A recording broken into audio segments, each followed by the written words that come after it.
Let's talk about DIY in punk and alternative subcultures and how it is low key going to save the world. Kind of.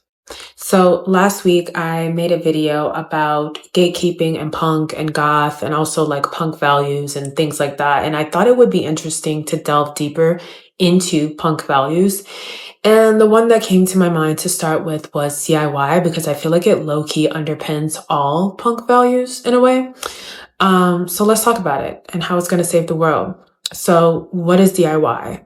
DIY, of course, stands for do it yourself, and it's basically accomplishing something without the assistance of a professional.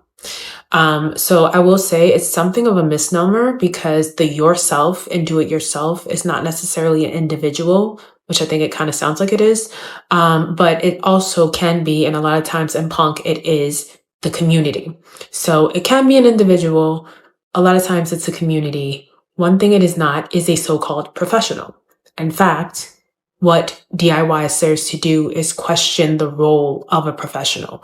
What is a professional?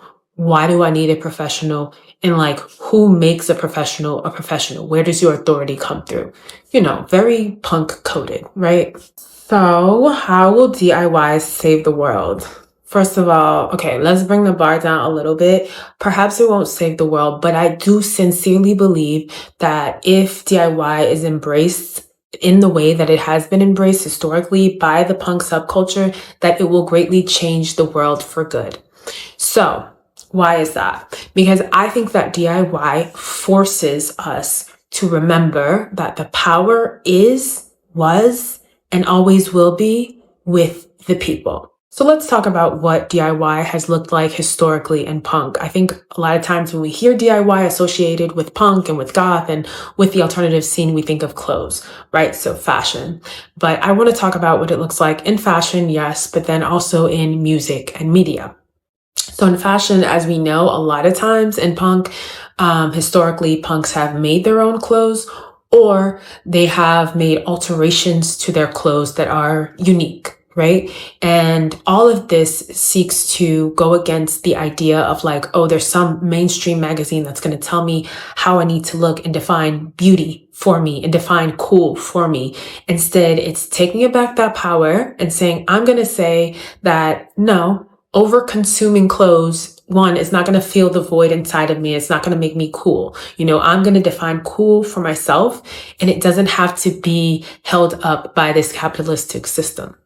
Right? Okay, so let's talk about DIY in punk music. So it looks like basically owning, either as an individual or most of the time as a community, owning the process of making music and beyond. So yes, creating the music yourself, right? Creating the music yourself, recording the music yourself, mixing it, all those things. But beyond that, it also means distribution. Way before like Spotify and streaming and all that stuff, it's finding unique means of distributing your music that doesn't depend on some gatekeeper to get your music out there, right? And then it also means shows.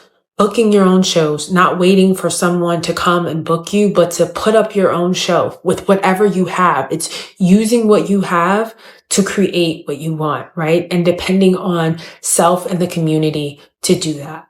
And then lastly, DIY in punk media, I want to talk about zines. So zines are basically independent magazines that would talk about punk related topics. So a lot of times they talk about things like anarchism, socialism, but also music related things like music reviews, which is really cool because it's basically just like, it's for the community by the community, which I think is super beautiful and super empowering, especially in a time where it's like, what were the magazines talking about then? It was like, buy this thing so that you can like feel the void inside of you. This is what's going to make you happy as a human, right? Basically making you, again, dependent on capitalist systems. So the common thread of DIY and punk in each of these sectors, in music, in media, and in fashion, is that people refuse to wait around for some professional to come and deem them professional, to come and validate them. Instead, they worked with what they had to make what they wanted for their community and by their community. So, at its best, I really do believe that DIY is a revolutionary thing. Revolutionary does not mean, oh my God, this has never been done before. In fact, sadly, because of the system that we're currently in, revolutionary is akin to organic. It's akin to what would be natural for a human being to do. Oh, let's depend on ourselves and our community around us. Crazy. Let's not ask for permission to do things. Crazy. But yeah, these things are obvious, but it's not the norm, right? It's the antithesis of what's happening right now in society. Fortunately, I think things are changing, but it is the antithesis still of the capitalist systems that we are dependent on, right? And that is what revolution is. So the thing about things that are revolutionary, like embracing DIY, is that a lot of times they cost something, right? Because like I said, it's a deep change, right? At the core of what's going on in society, right? And so I was thinking to myself, what are the costs of embracing DIY? Two things that came to my mind are the cost of time and the cost of power or powerlessness. So time, if you think about the zine, right? The zine is something that was powered by the people, by the community, by small groups of people, right? And then you think about the magazine. The magazine is something that is powered by the machine, right? And so it's something that can come out every day, right? It's something that can come out fast paced, and that's in the 90s and 80s, right? Like now it's everything is even more fast paced. So what I think that DIY asks us to give up is the pace of the machine.